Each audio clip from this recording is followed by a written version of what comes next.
রাজনৈতিক প্রতিহিংসার শিকার হয়ে বরগুনা সদর হাসপাতালে যারা ভর্তি হয়েছে তাদেরকে আসলে দেখতে এসেছেন বরগুনা জেলা জামাতের আমির মহিবুল্লাহ হারুন। আমরা মহিবুল্লাহ হারুনের কারণকে দেখছি যে আসলে নেতাকর্মীদের খোঁজখবর নিচ্ছেন এবং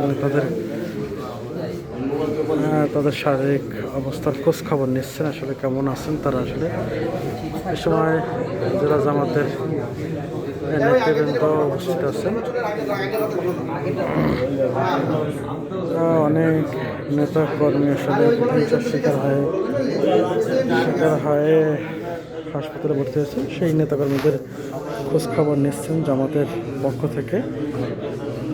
তার সাথে বেশ কয়েকজন নেতাকর্মী উপস্থিত হয়েছেন। আমরা তেমন একটি দৃশ্য দেখছি যে এখানে অসংখ্য নেতাকর্মী আছেন বিভিন্ন দলের। সেই সাথে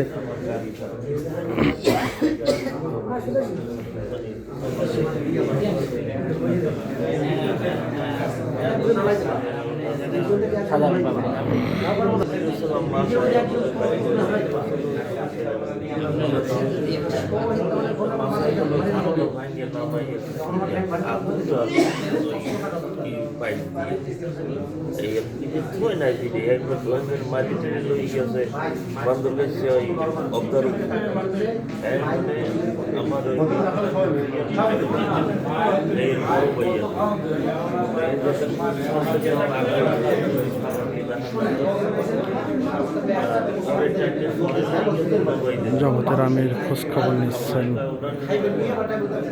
আহতদের।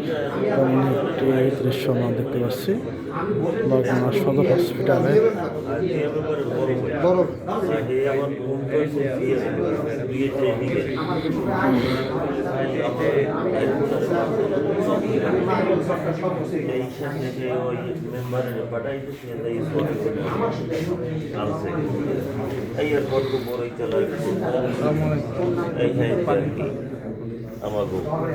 ওরা ডালবাঙ্গা পর্যন্ত আবার বাবুল মোল্লার বললাম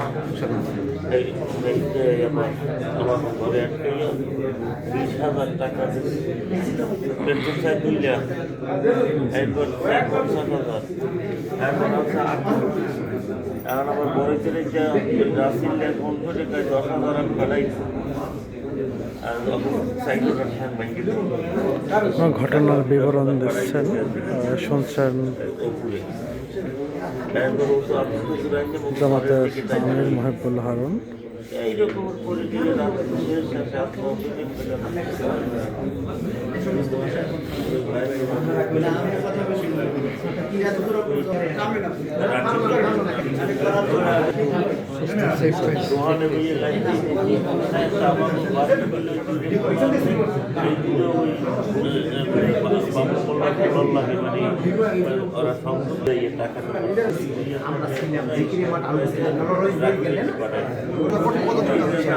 এছাড়া মূল কোনো ক্ষতি আমাদের করতে পারে না ইনশাআল্লাহ।